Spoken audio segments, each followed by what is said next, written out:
Okay. So following suggestions by, I don't know, everyone, I finished to talk about different realization of the affine quantum groups, and now I decide to talk about representations. And for today, which we actually will not cover, but do what we can, is a affine dimensional representation of the quantum affine SL2. This is only algebra which we studied in any detail, so let's talk about it. Actually, we have discussed something, and you see this is a somehow written slide, prepared slide. This is because it's more or less it is more or less copied from the lecture 4. So we talked about evaluation representation. There is evaluation homomorphism.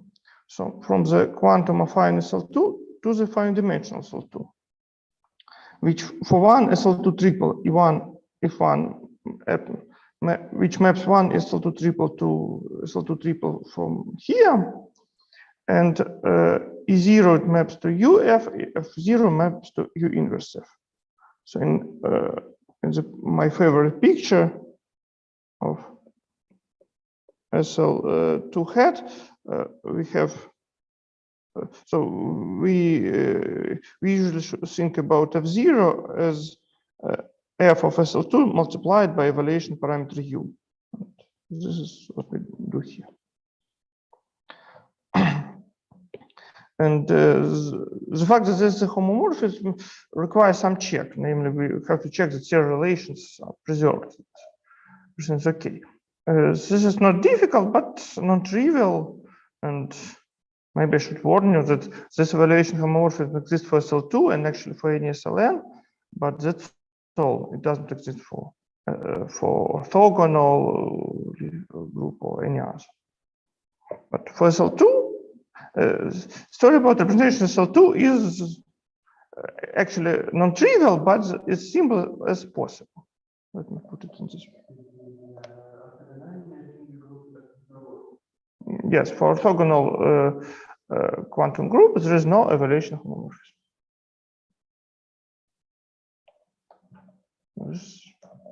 It doesn't mean there's no way to study representation, but it isn't more difficult, more interesting.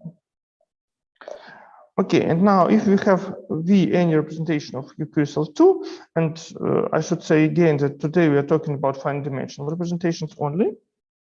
So if you have any finite dimensional representation of SL2, then we can twist it by, let me put, I want to look at the chart, but then we can twist it by,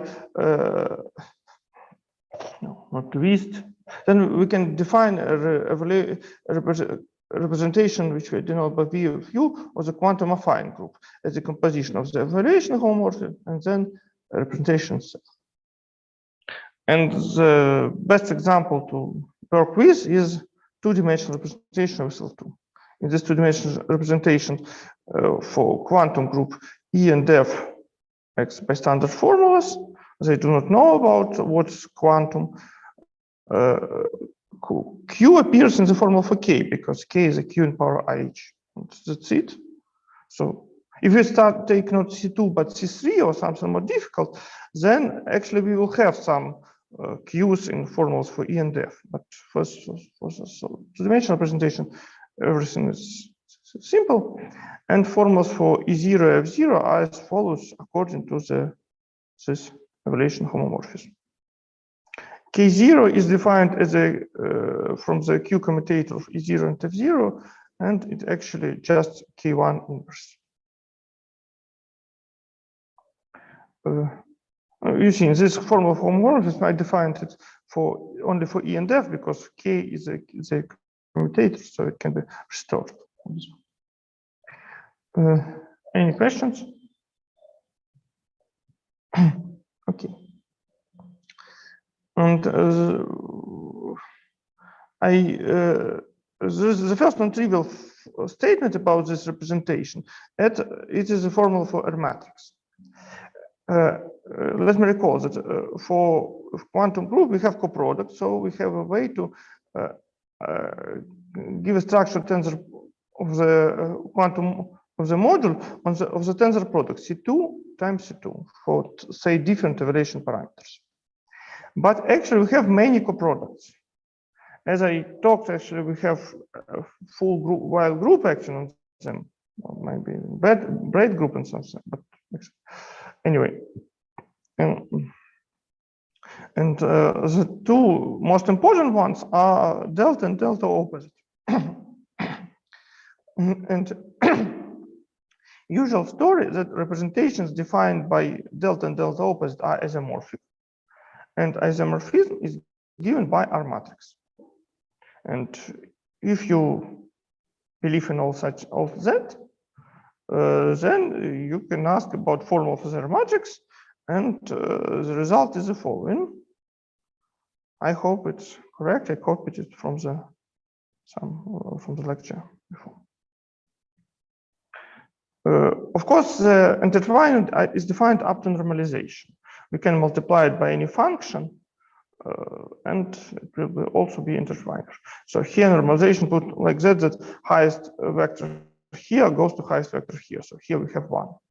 And as a result, we also have one here.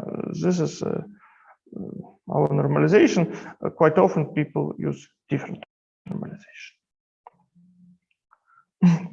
Okay.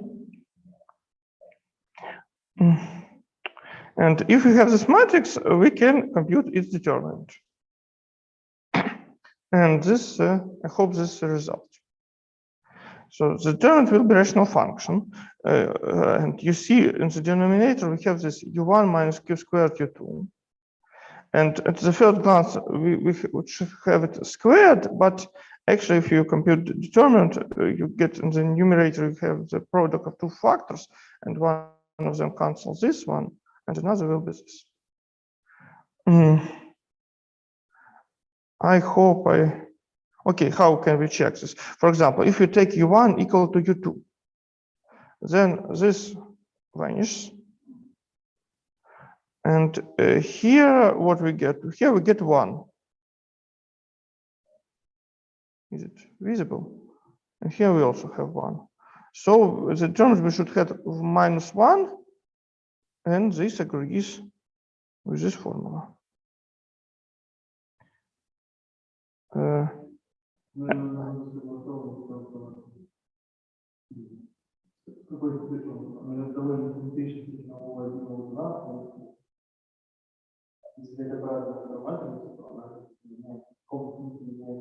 Yes, you're absolutely right. So in our normalization, we should have product of R u1 u2. Okay, this is some sort of the unitarity property. Let me write it. So if we take R, maybe not too bold, R1 2 times R, you should get 1. This unitarity property. I believe this is true. Maybe I should recheck it, but I think it is true. This is one more argument to believe in this rule. And you see that if u1 and u2 somehow in special position, then something happens with this intertwiner. It has either pole or has zero determinant. So this R will no more be isomorphism. This is what we don't have in fine dimensional case. Fine dimensional representation, fine dimensional quantum group, then the product in any order is isomorphic. Here we see that in principle it's okay, it's isomorphic, but for special values of U, it is no more is isomorphic. We don't have isomorphism.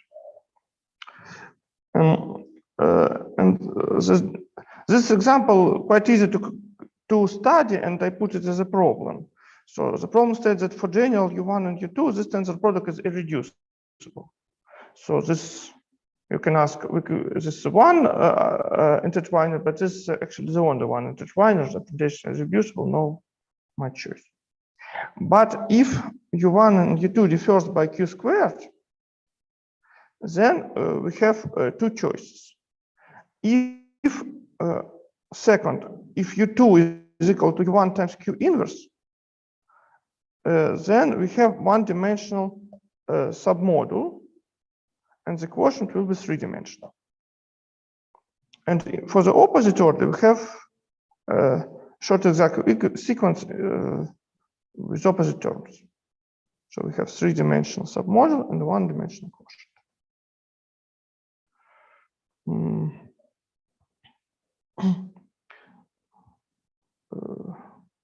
So what can we say? For example, if U2, in this case, so you see U2,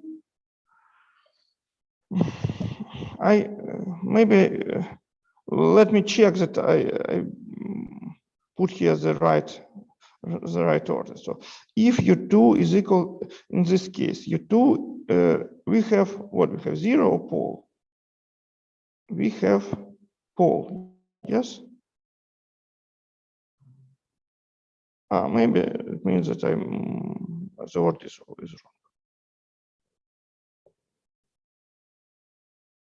Okay, let me correct it. I mean, if we have pole, it means that we don't have a formula for matrix, but actually only pole of the matrix, only residue of the matrix acts. And this residue will have one-dimensional image. Okay, so in this case, in case of pole, we have a residue of the matrix to give us one-dimensional image. This is a map, and the zero is a kernel of the residue of the matrix. And for this order, if U2 is equal to U1 squared, we have zero in the determinant, so our matrix will not have rank 4, but actually have rank 3. And the image of the operator will have one-dimensional kernel, and the image will be three-dimensional representation, which is actually, I put here some parameter, maybe this should be checked, is actually a three-dimensional evaluation representation with certain evaluation parameter.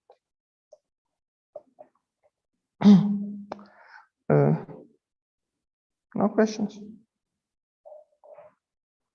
What are let me make two remarks, lessons to take away. First of all, we see that even finite dimensional representation of the quantum affine group is not semi-simple category. So it's not true that any object is a direct sum of the reducible representations. This tensor product, we have one-dimensional submodel, but we don't have this three-dimensional submodel. Because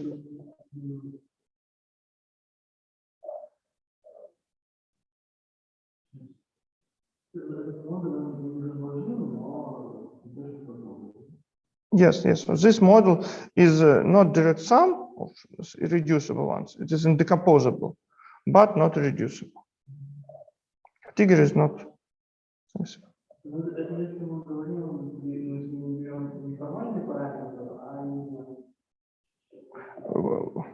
So we are talking about finite dimensional representations. So for them, we should take U as a number. I will talk about U as formal parameter, but not today. I plan to talk about formal parameter, but not today. And another remark, you can want to compare this for what happens for Q equal 1, and for Q equal 1, of course we can take tensor product, and happens the following. So if we take tensor product of C2 with one evaluation parameter, then it means that we have evaluation homomorphism, and consider, and so it will be just the sum of C3 and C1 of U. Because this is what happens for the representation of the quantum of the ordinary cell 2. And evaluation homomorphism is a Hopf algebra homomorphism for Q equal 1 case. So taking the tensor product for fine dimensional algebra is the same as taking tensor product upstairs. And if evaluation parameters are different, then tensor product is irreducible. But after Q deformation, this story changes like this. So instead of the direct sum, we have other one exact triangle, another exact triangle. So this is some sort of new story. Okay.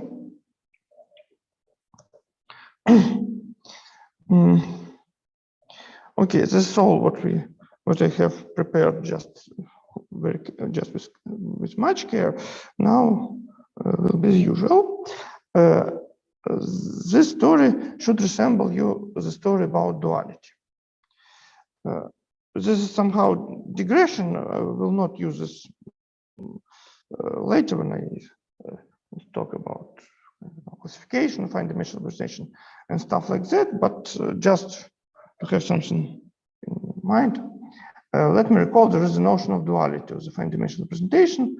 Okay, I will look to my old notes that exists that for any for the braided categories, there is notion of the dual representation, and means that exists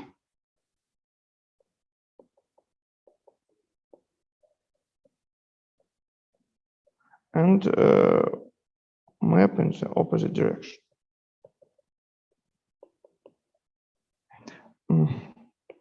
So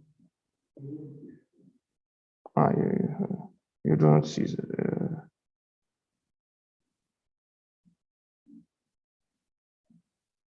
okay, now you can see it.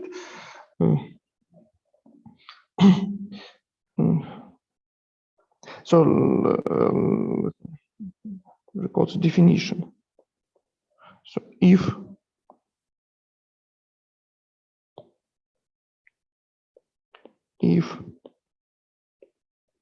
V is finite dimensional representation of any Hopf algebra, actually, then V star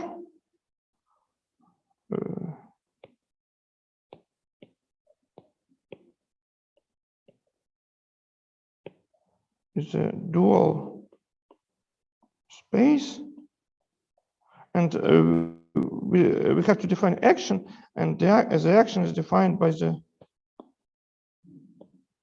formula that rho star of any element x is a rho of S of x star.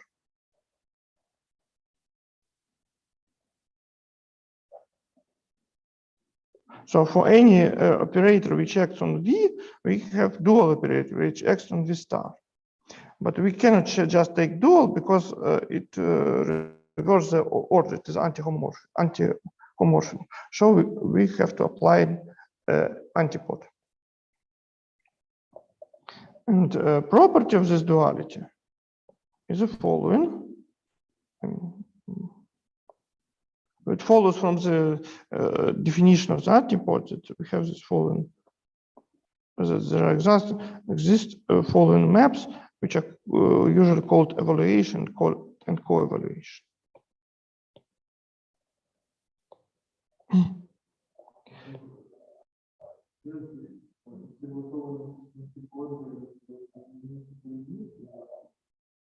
Yes. This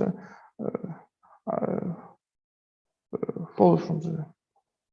So you take coproduct, then you take antipode on the first component, and then you can multiply, and you get one. I believe last year it was a problem. I don't know. Maybe nobody remembers, but me included. But anyway, what does it mean in our case?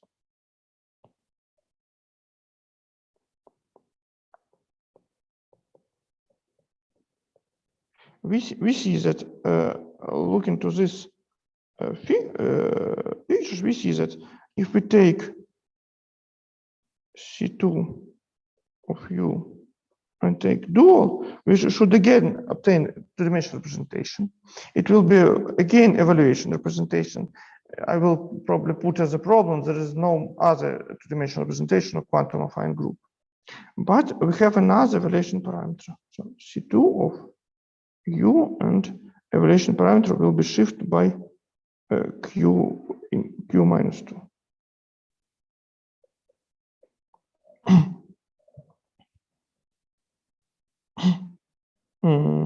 Or maybe not, maybe Q2.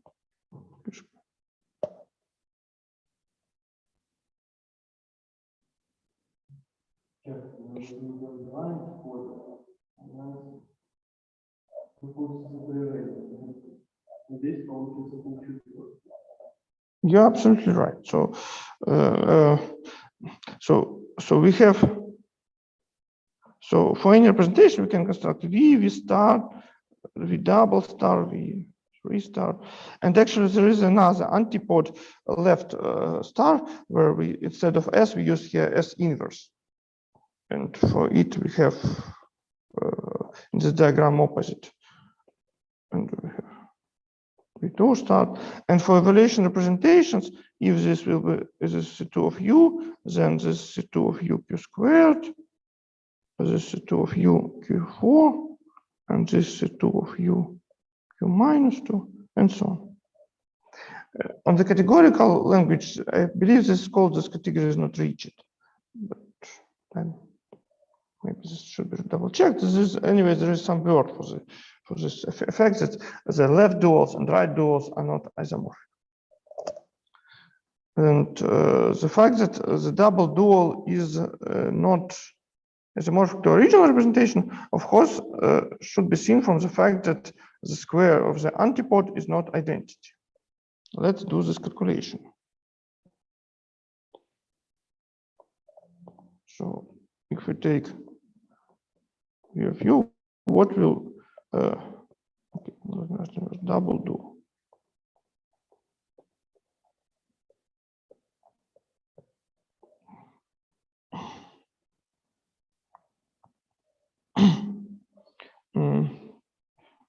Let us compute S squared of E0. This is S of. There is a general formula which means for Cosmology algebra that S squared is a conjugation by something like Q in power over O, but maybe it will be okay if we just compute this from definition. I need to look at the definition, and so here's my first lecture where the formula of antipode is written. Let me copy it.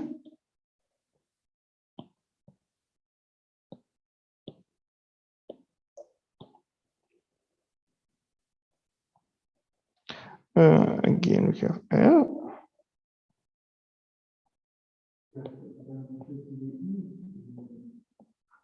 Yes, you're right. So instead, I should put E. I copied, but did not change the index. Index now is 0.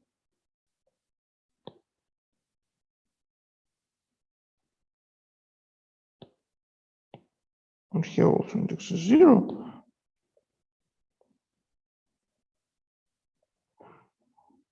Now I use the fact that antipode is anti-homomorphic. So here on the second factor, I put antipode of A0. And for the first factor, I should put antipode of K0.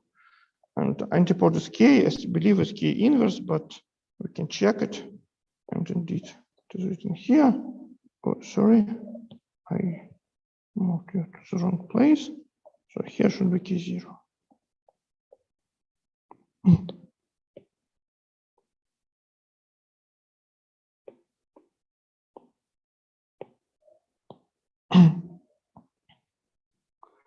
And this is equal to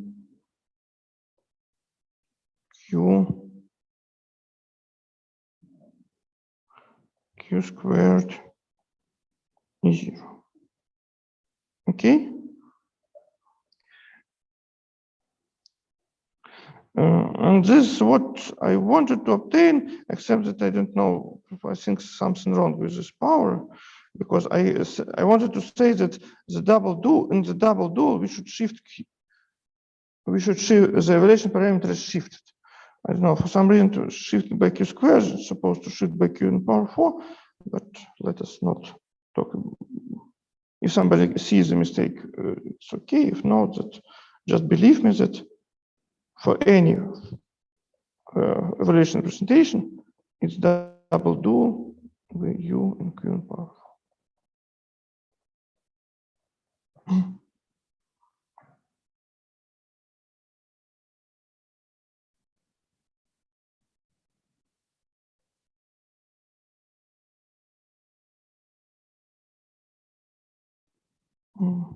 Okay, I don't know why.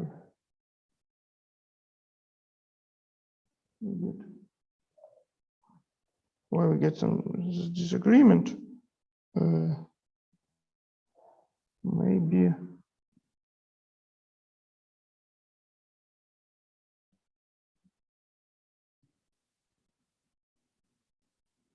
Maybe.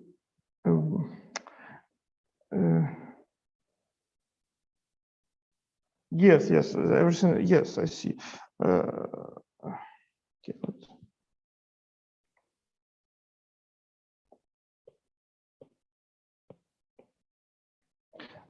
we should also compute that s squared of f1, because you see in the evaluation, in definition of the evaluation homomorphism, evaluation parameters is a ratio of the image of E0 and image of f1. So we apply s squared and then and see how it changes our elements. So s squared of f1 first s. Okay, let us look to the formula antipode of f at minus kf.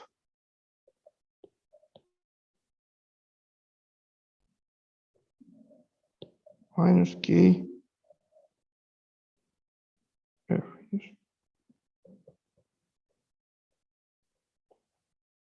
And then applying antipode again, we get k0, k1.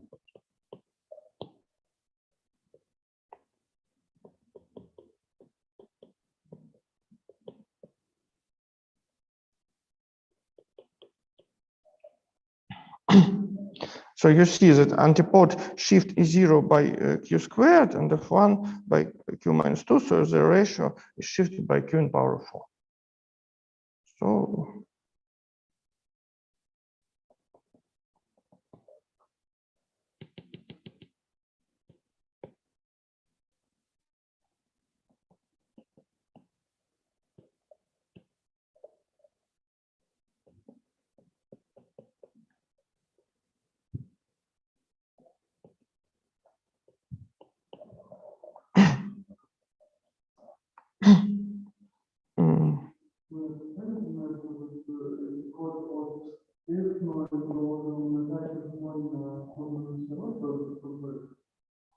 yes.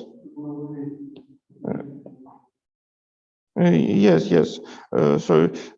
And this formula, actually, this 0 can be any index, it can be E. So it was general computation.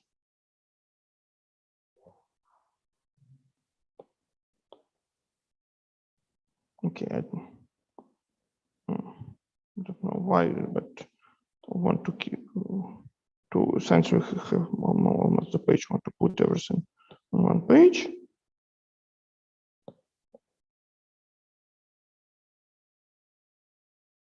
Okay, now I'm happy.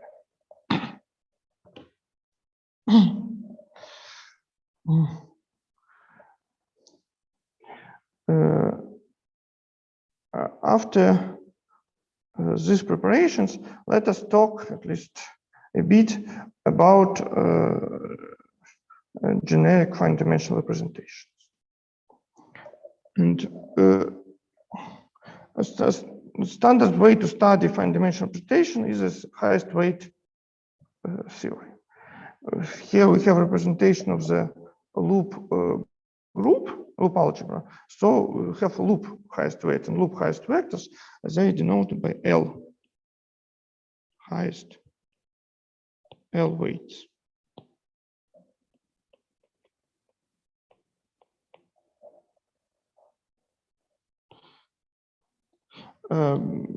Before define this weights, we need to follow in simple proposition.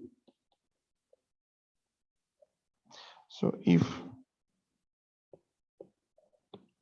V is a finite dimensional representation of,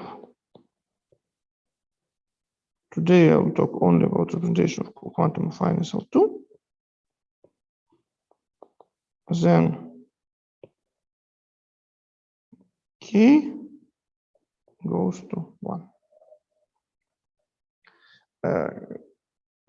Maybe I should recall that K is product of K0 and K1.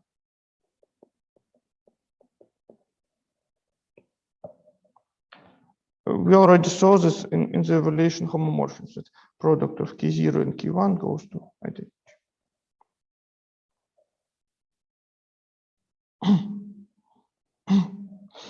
And this very simple proof. But in order to say this is simple, I will start to use new Drinfeld realization. We had new Drinfeld realization, and at the very end of the some lecture, we get, for example, commutation relations for the Heisenberg subalgebra.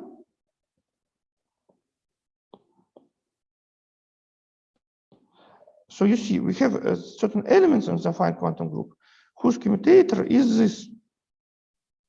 But in the finite dimension, so this in finite dimensional representation, if commutator of two elements is constant, this constant should be 0, because commutator has 0 trace. So from this formula, it follows that, change color, okay. It follows that k in power r minus k in power minus r is equal to 0. It means that I should correct here and write here plus minus. But up to this correction, that's all. So I can take r equal to 1 and get the t-squared score. In order to do not work with this signs, I assume that, that later I'll talk only about so-called type 1 representations. Type 1 means that K1 goes to, in any highest weight vector, K1 goes to Q in some power, and K0 also goes to Q in some power. So we don't have such sign. There are automorphisms of the algebra which change the signs of K's. And I assume that we apply this twist in order to suggest that we don't have such sign. So in type 1 representations, K goes to 1.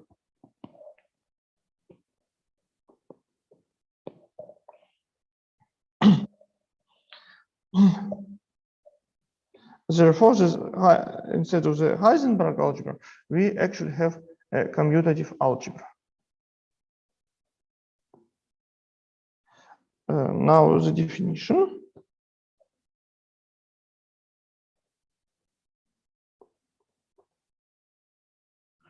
V is L weight vector if it is eigenvector of this commutative algebra, which consists of Heisenberg. If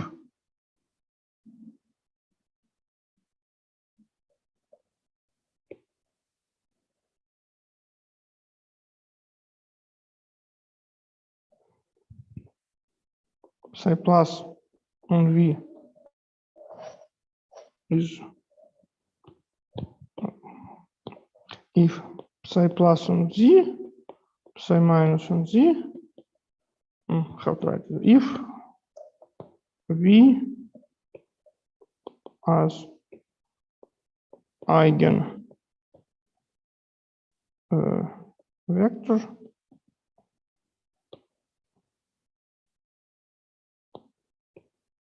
of psi plus on z, psi minus.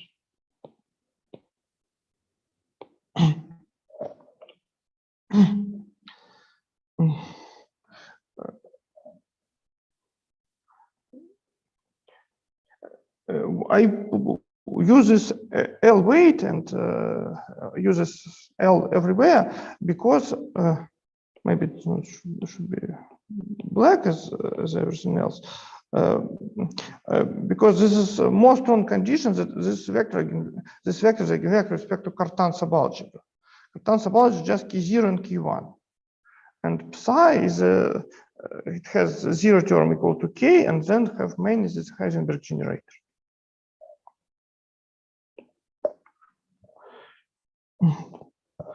We have L weight vector, then we have to, I want to define highest weight vector. Definition.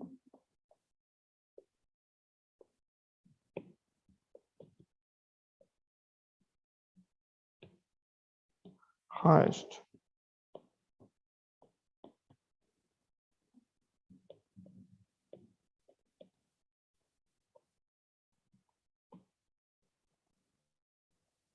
if highest vector should be vanished by something, and this something is of course x plus, and v again is eigenvector.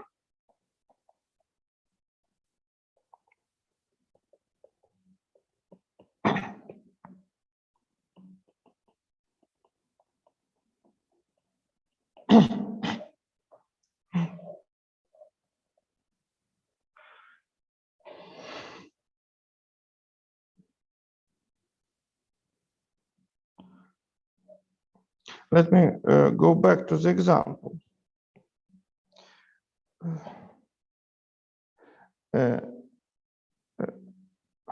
For standard two-dimensional representation, usually we think about the first vector as the highest weight vector because it is vanished by E1.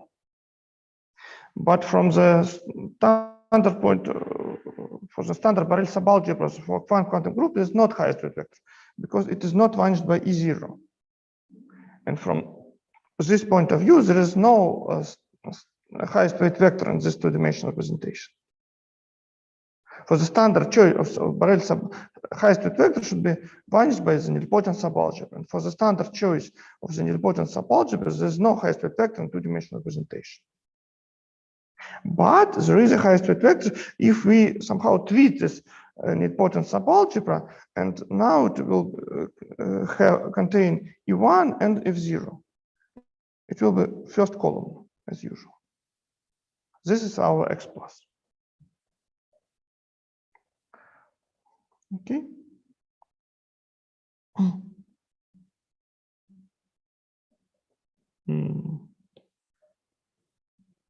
Okay.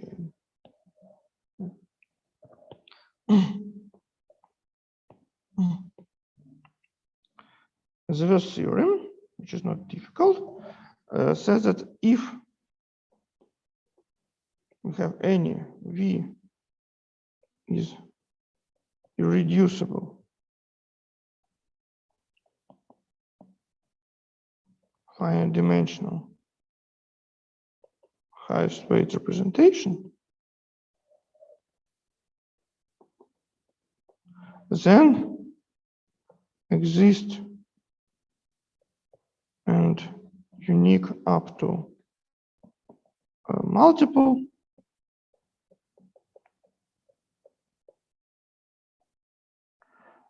L highest weight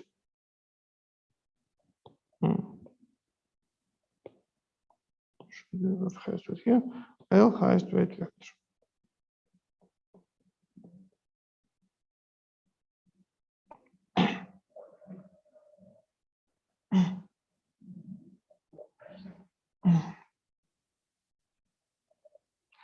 Let us prove.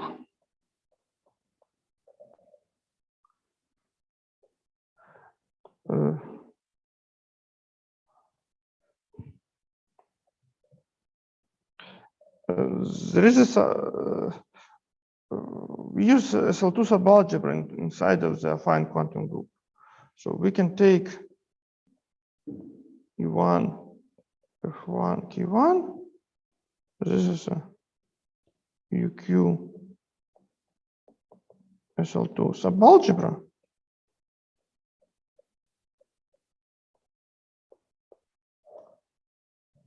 And hence, there is a highest weight vector with respect to this subalgebra.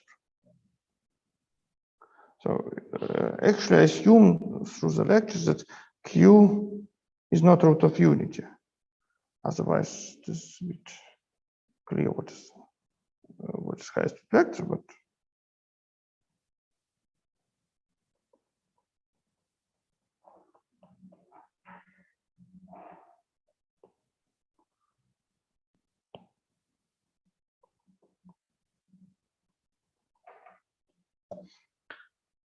so we take this V is take so let's take V be a highest weight vector for this subalgebra.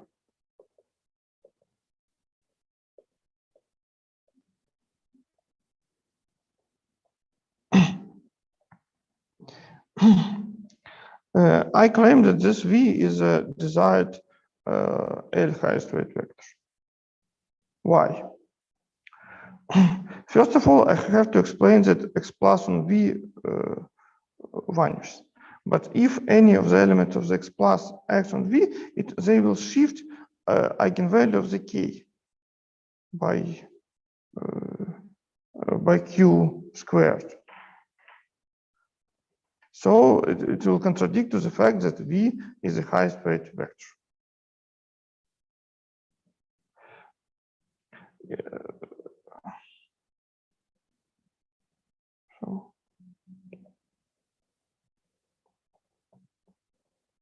So we have, first we have relations that X plus on V equal to 0.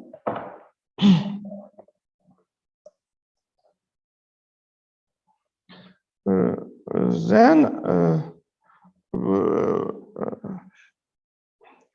on this space where given eigenvalue of K1, psi plus and psi minus are. So we can assume without loss of generality that V is eigenvector for psi plus and psi minus.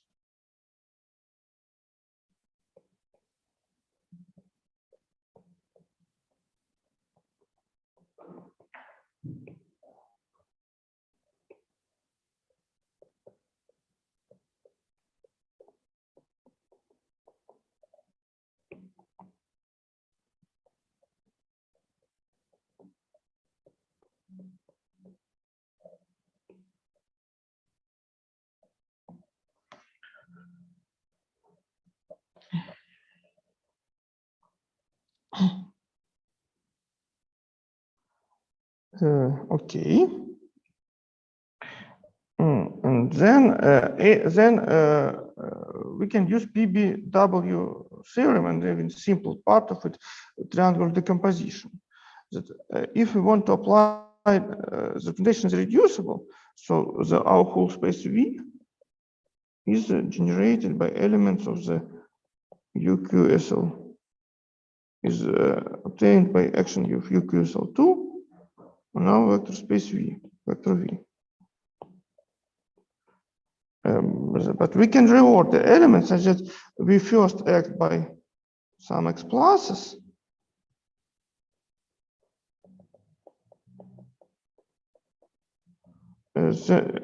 Before we act by psi's, and then we act by X minus.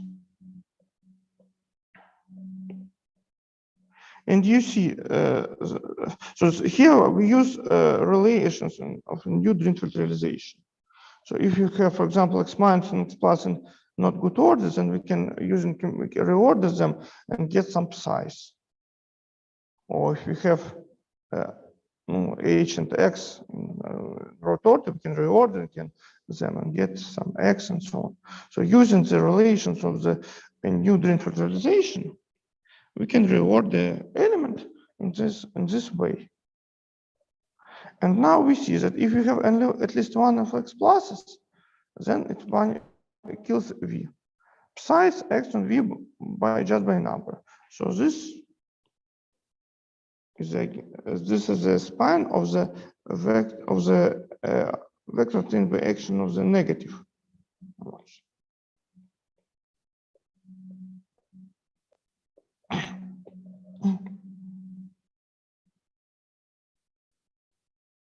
But this vectors has how to say, this vectors has a low weight with respect to K1. So we proved that V is the only vector with given weight of respect to K1. And if any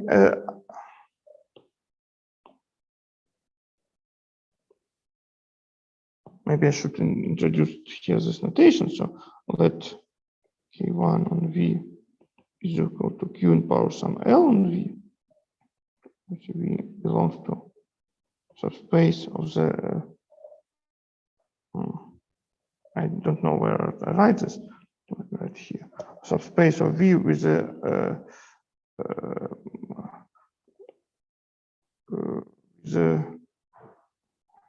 eigenvalue equal to L. Then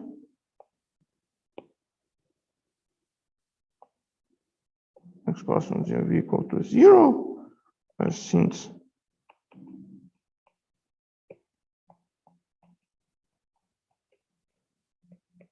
shift this eigenvalue by 2, but this the space is 0. Okay, and from this we see that this belongs to V L minus 2K.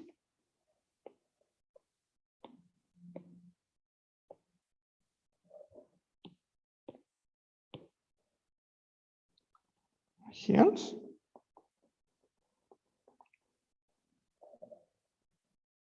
the eigenspace where V belongs is one-dimensional. So the V is the only highest weight vector. And if exists another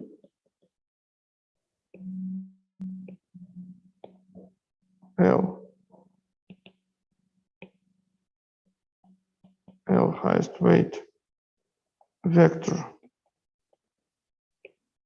say U or V prime, which then it should belong to VL minus 2M, some M greater than 0.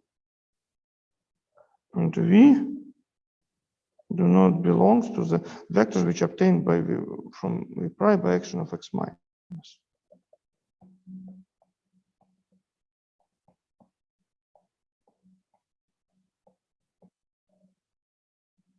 And this leads to contradiction to the fact that space is representation is reducible.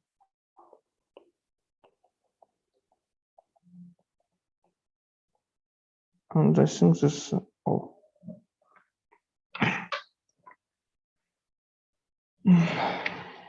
Questions?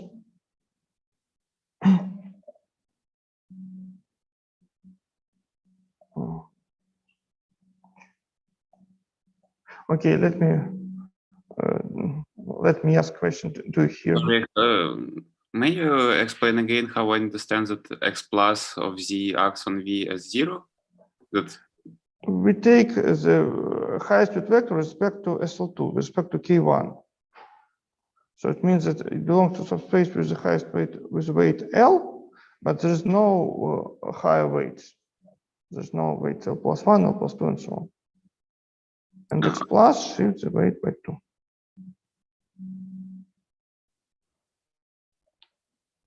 Other questions?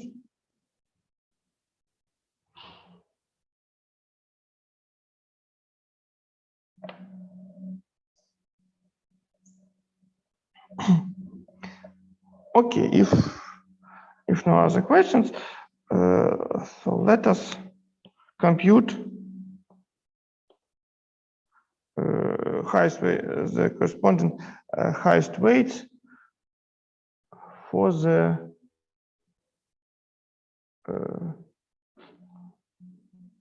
for the evaluation representations.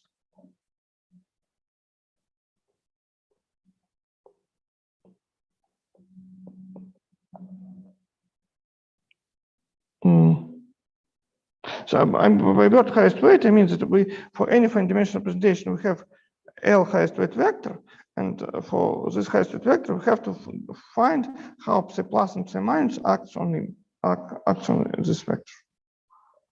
So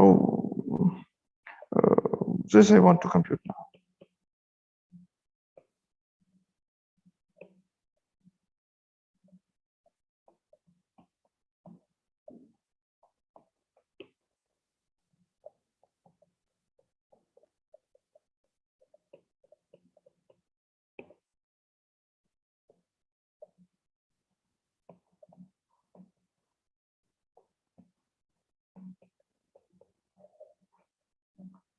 Again, we are working for SL2.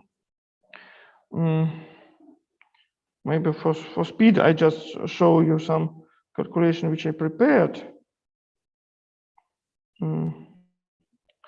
So we start from the fine dimensional representation of SL2. I denote by L, how it's called, spin.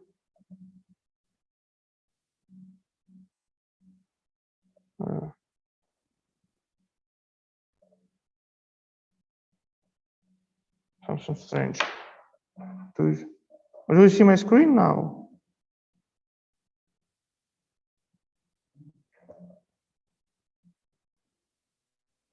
I mean, for me, it looks like my screen is going over time, but what do you see? Oh, maybe just, this is just a delay. The screen is okay, no problem. Okay.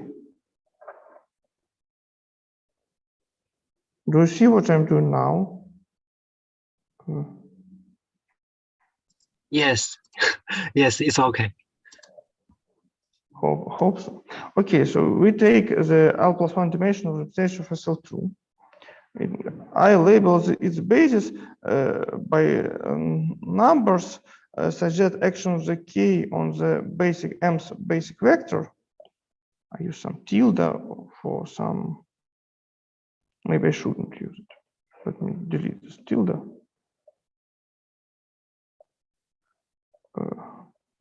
So K on Vm is Q in power M on Vm. And I pick normalization such that F and E act by integer numbers, which are these numbers. They're written as fractions, but M and L have the same parity. M differs by L by some even number. So actually, this and these numbers are integers. And this is okay, one of the standard formula for the representation. Now we want to do computation for SL2 hat. We want to find how psi plus acts. Let me recall what is psi plus. Psi plus of z is k times 1 plus q minus q inverse sum e delta z minus z minus r. So I have to compute how the imaginary roots acts on this representation. Actually, acts on the highest weight of the representation. For example, let us compute how E delta acts on the highest weight. E delta is a Q commutator, Q minus 2 commutator. Now, in our representation, E1 is E, it annihilates VL, and E0 is a UF. So we get this. And this EF, if we substitute this stuff, so F on the highest weight vector X by 1 and E X by L, we get it.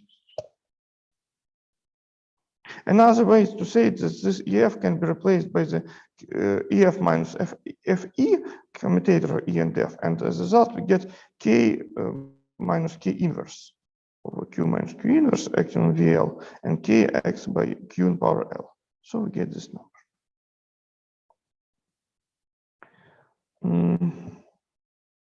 Okay, this is the start of the computation, and this is a more general formula. So if we take the computation is straightforward, maybe it will not be useful to look at it in the very details, but let me just state that ER delta acts by this formula. So what we see here, we see this L is a there's a difference in two Q's. This is Q in power L minus Q in power minus L. Or up to sign it will be 1 minus Q in power 2 L. And sign is changed.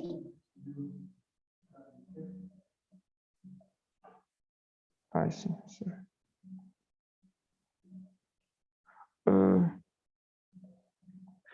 Computation is straightforward. So this ER delta is a Q commutator of E alpha and E minus alpha plus R delta. We just computed from the relations. And now, if you want to define actions of C plus, this sum sums to the rational function, which can be written in different manners, and I can make it more visible, or because I like this result, I copy it to the slide.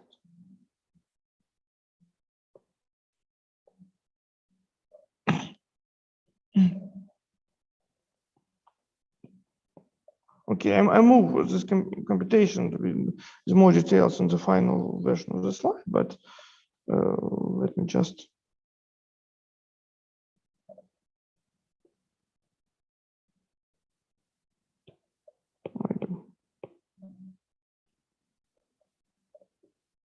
so we get we get a rational function.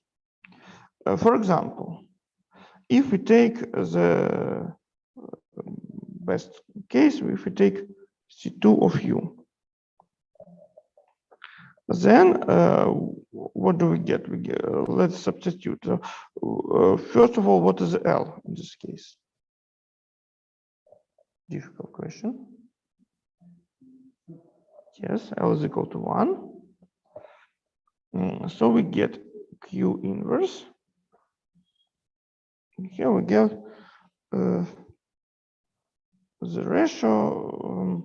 I use the first formula without deep reasons, but just to use something. Q 0 U 1 plus Q cubed 0 U. And if we take tensor product of two representations, C2 of U times C2 of U Q minus 2. You see, I put here Q minus 2 because this was the same as we had here.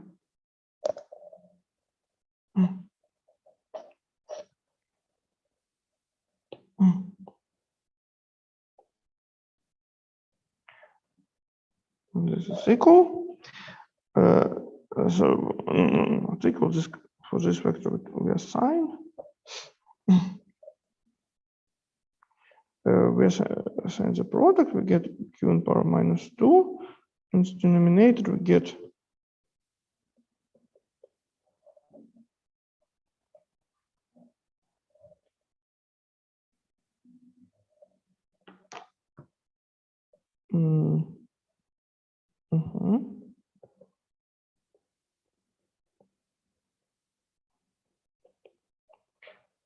get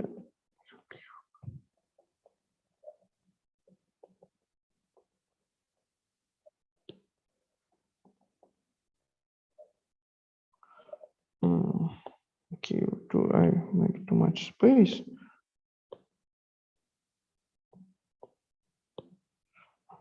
I need some space to do cancellation.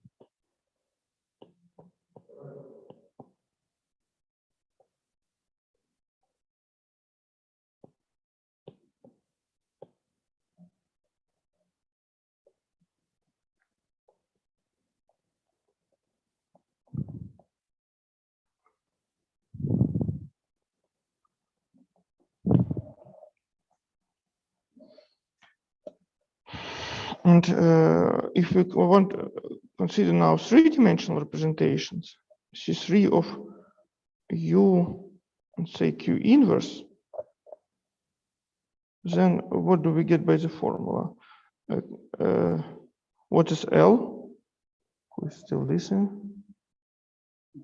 L is equal to 2. So we get Q inverse. And the denominator, what do we get? It is maybe not easy. 1 minus Q U. And in the numerator, we should get something larger by Q in power 2L. So it will be 1 plus.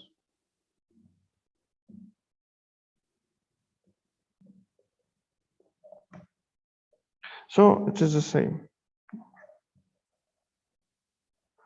So if we are in the resonance, then so the resonance which we observed from the poles or zeros from their matrix can be seen as a cancellation of the factors of the highest weights. We have rational functions. We multiply this highest weight and obtain highest weight from the three-dimensional representation.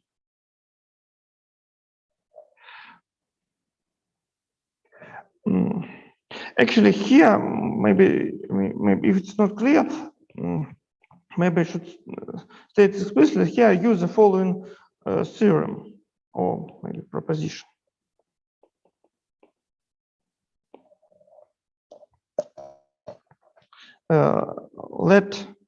We have two v prime with two finite dimensional representations. v prime corresponding L highest weight vectors.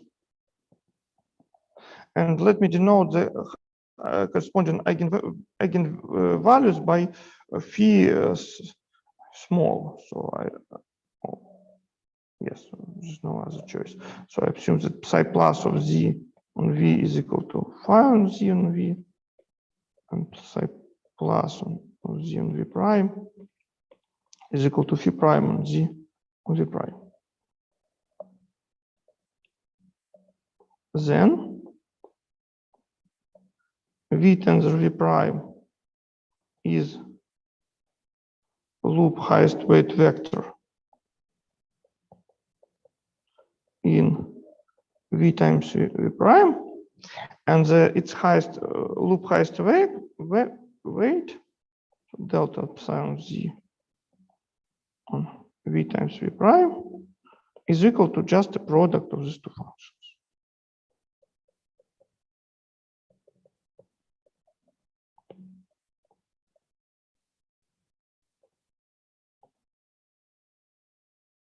Okay.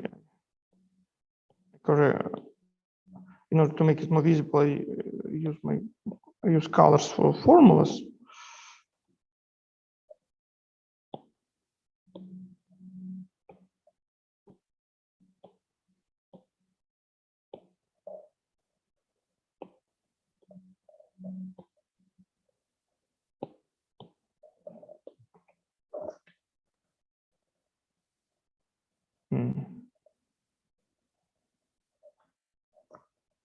Here is another color, maybe. And this is okay. Let me prove it, or maybe before proofs, they give a remark. If we use Drinfeld coproduct,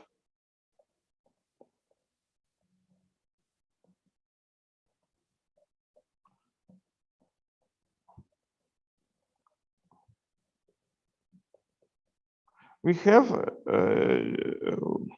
formula for k equal 1, delta of psi of z, psi plus, is equal to psi plus of z times psi plus of z. And everything, and in this case, this formula will be, and delta of x plus of z is equal to x plus of z times psi plus of z plus 1 times x plus of z.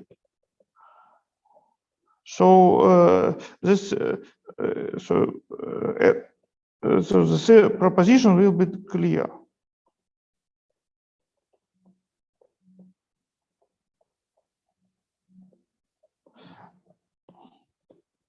But we have another coproduct.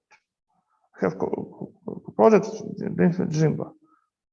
So both these formulas do not hold. So there is something to prove.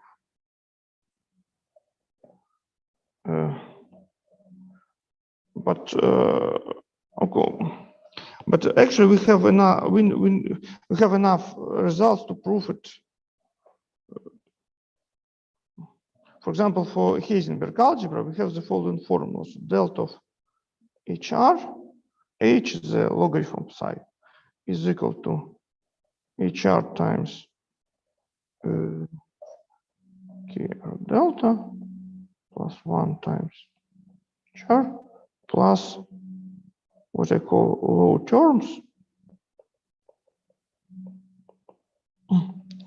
And these low terms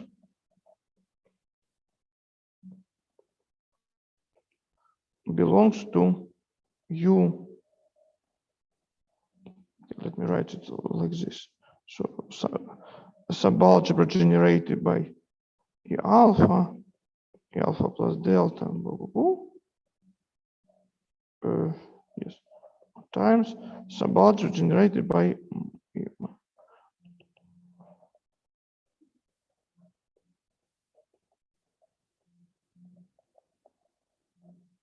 Cartan. So so our coproduct is the same as we want, plus some correction, but this correction vanishes on the highest weight vector. So this is not true that if we take coproduct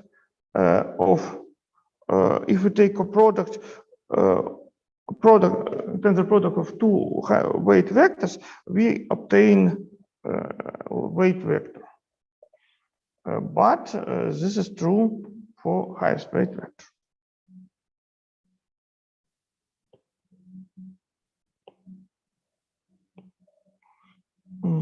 So here I explained that this formula and the fact that it will be highest weight vector follows from the similar formula for x plus. So here I use the fact that this correction, these terms, x by 0 on the product of highest weight vector. And for the x plus, we have the same properties, correction x by 0.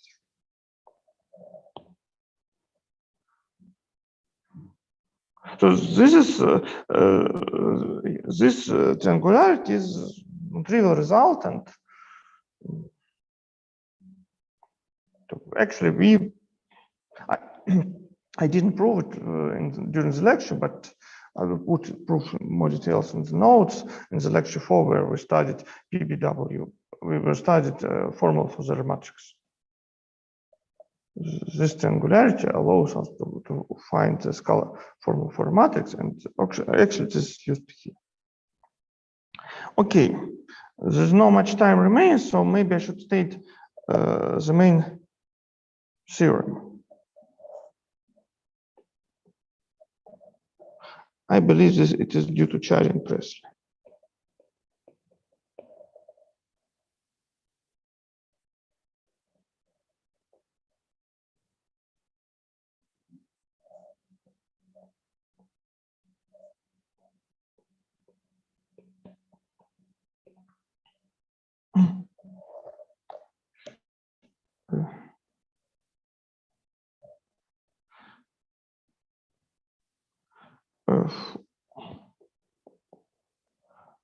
For any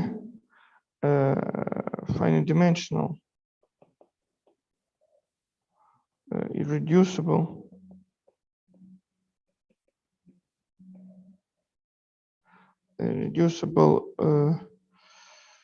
representation of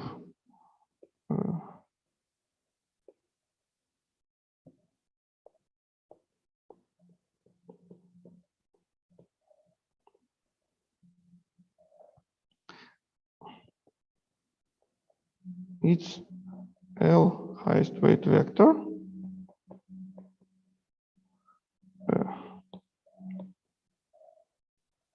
at L highest weight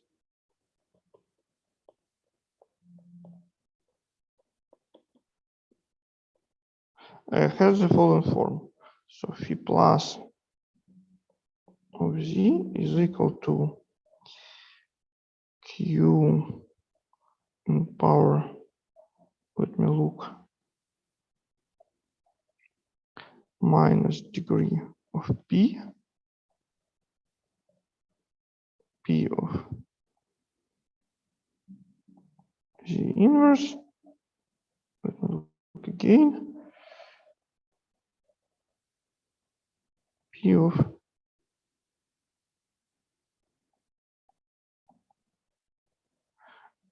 and equal to phi minus of z,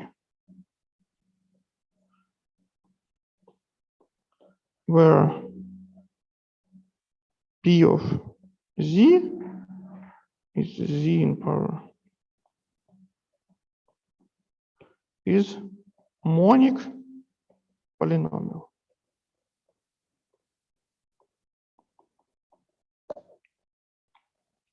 And there is a bijection between such monic polynomials and irreducible finite dimensional representation of UQSL2.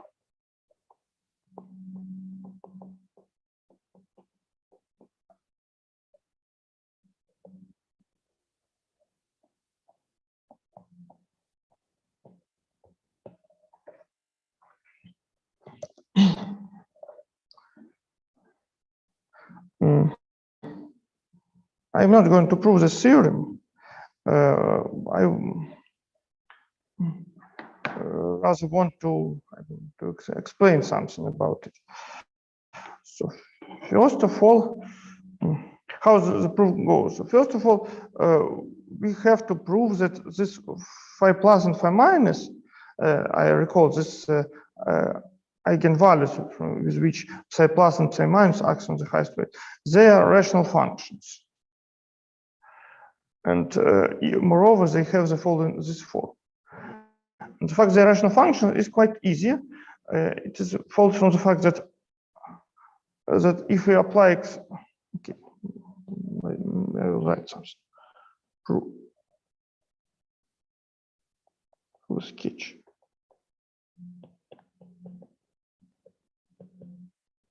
Sketch of the proof.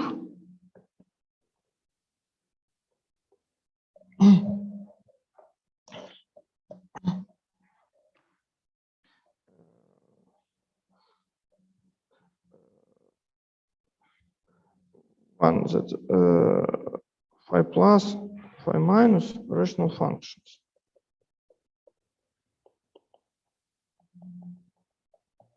How to see that?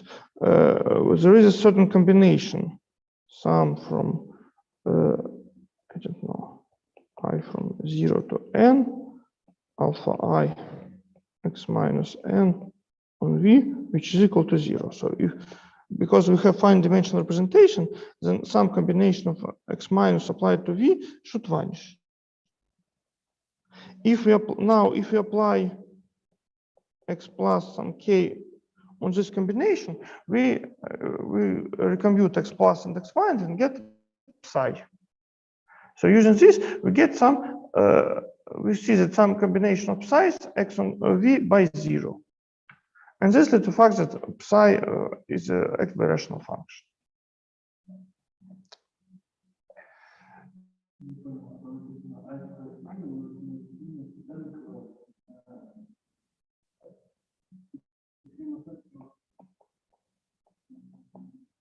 Alpha, I mean, there's some numbers. I can put a. They're not roots. I see. It should be I here. Yes.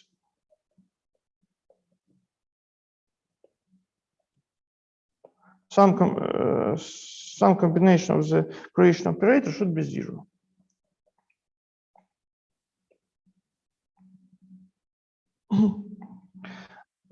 Then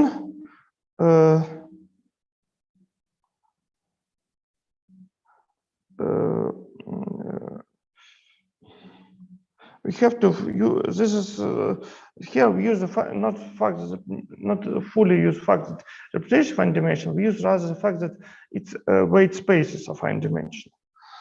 Then we have to use the x minus L some power L, x minus L applied to V is equal to 0.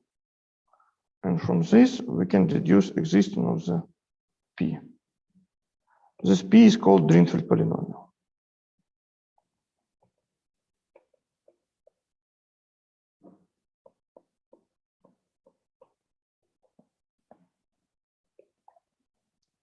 Third point is that Drinfeld polynomial determines representation.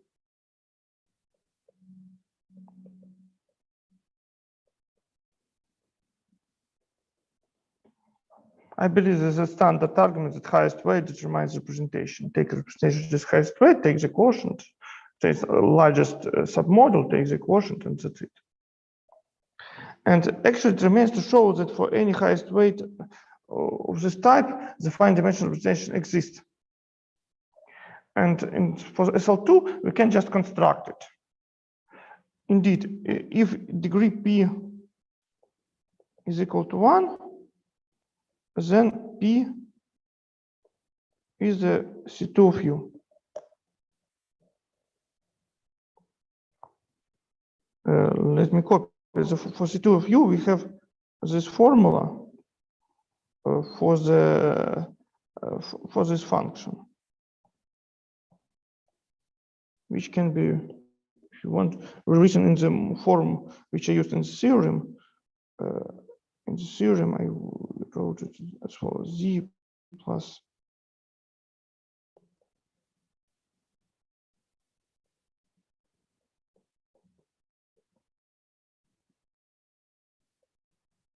Q, maybe like this.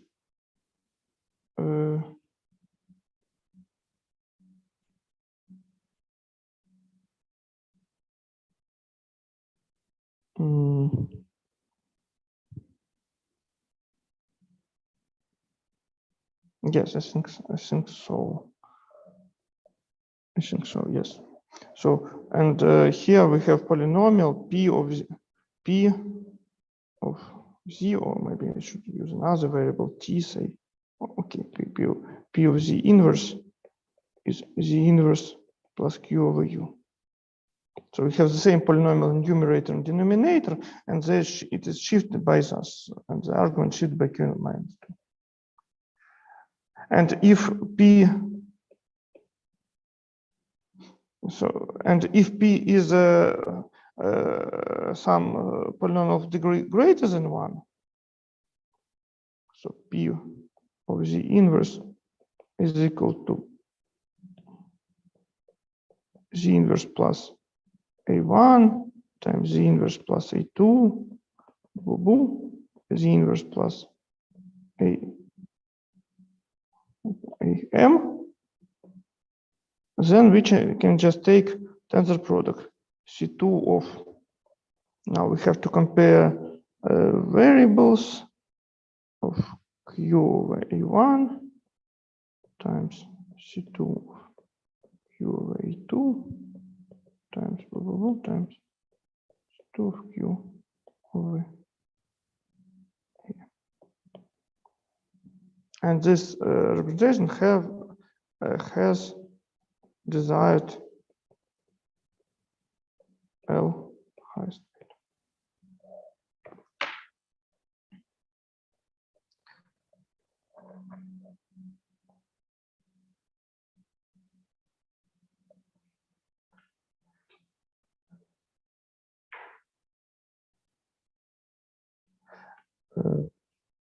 I didn't explain how to get this Drinfeld, this property that everything is governed by some Drinfeld polynomial. But what this is first steps 1 and 2, and 1 is easy, and 2 is a bit more tricky, more calculations. For SL2, everything is handleable. But what I tried to explain that for standard representation which we have for two-dimensional representation, the highest weight indeed have this property. And then we claim that any representation can be found in the tensor product of the standard two-dimensional representations, because any polynomial can be factorized into linear factors.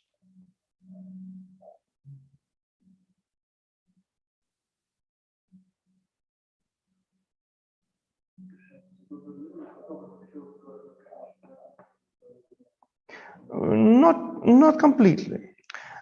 So we state that the fine dimensional representation, any information can be not complete, it can be completed by some new information. So we stated that fine dimensional representations are labeled by Drinfeld polynomials, but we don't say anything about their dimensions, for example.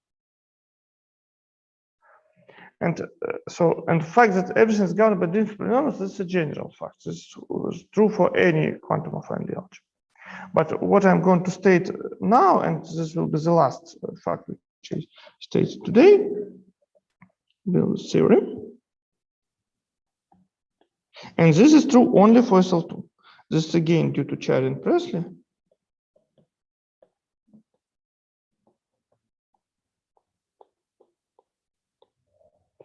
And that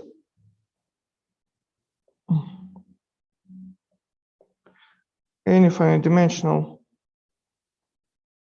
representation and irreducible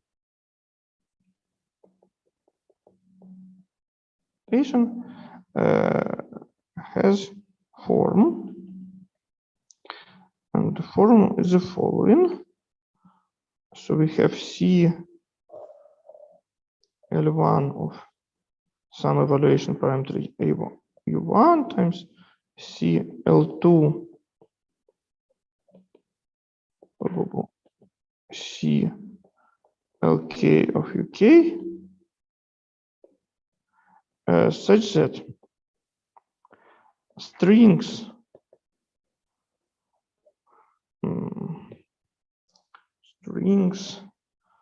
in my conventions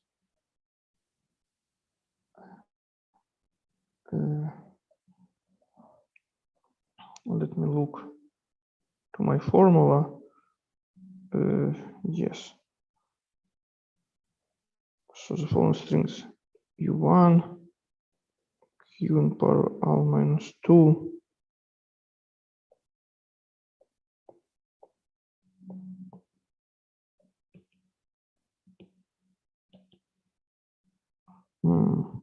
sorry, let me look once again.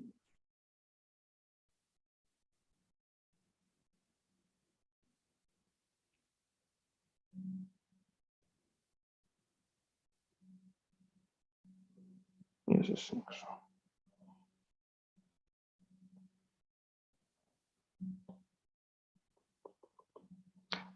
So to each of these representation, we assign a set of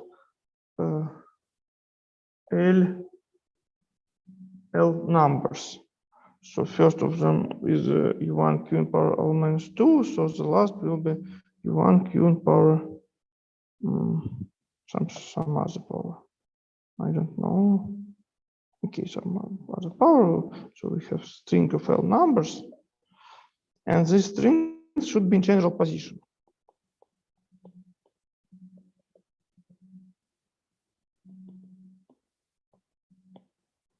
Position. It means that, and this word in general position means any two strings for any two strings S1 and S2. S1 union S2 either not string or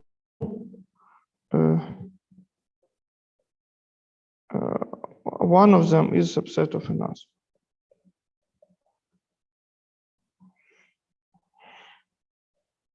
How to say it? So what okay, let me, so what is the problem?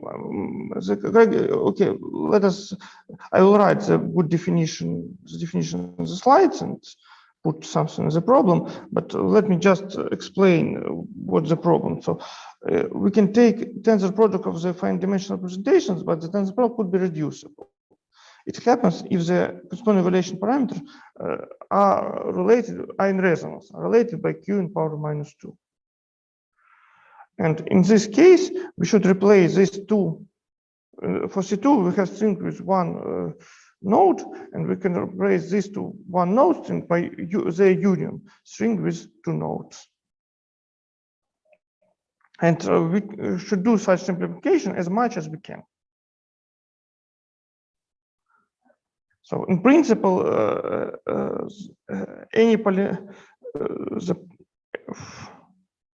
in principle, for given different polynomial, we can find different choices of the affine dimensional representations. That the highest weight of the tensor product is governed by this Dirichlet polynomial. But there is some choice how to do this, this uniquely up to the permutation. And this choice actually gives us irreducible representation. Почему равно L в условии этой теоремы? Оно любое или? What is L? We have K is the number of factors, and L1, L2, Lk are the dimensions, or dimensions minus 1 of the factors. And these numbers, K and L1, Lk, are uniquely determined by the Dirichlet polynomial. Ну вот тут L написано. Это что? This L is a string which corresponds to the representation CL of U. To L plus one dimensional representation, we assign a string. And string is a sequence of the complex number, which is a form of finite geometric series with a denominator q squared. Понятно. Ну, в смысле, тут должно быть, по идее, тогда стоять L первое там. Yes, yes. So this for any of this representation, we assign this string. Yes, yes. Because here I write one, so here should be one.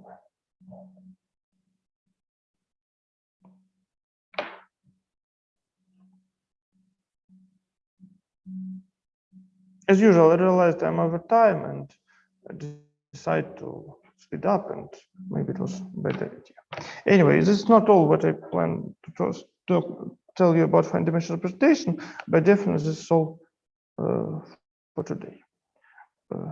Questions? Там обязательно дизъюнктное объединение должно быть вот этих вот цепочек? No, the unions is not standard. The strings can have intersection.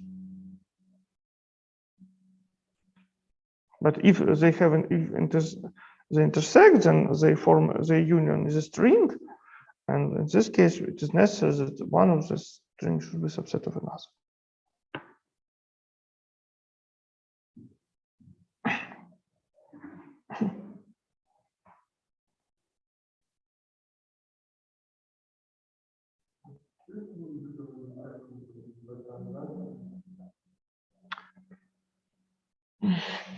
I think yes, this is related to best answers, but maybe some of you heard the story, similar story for Yangian. For this is the same story, things that we have in Yangian. Okay, I stop.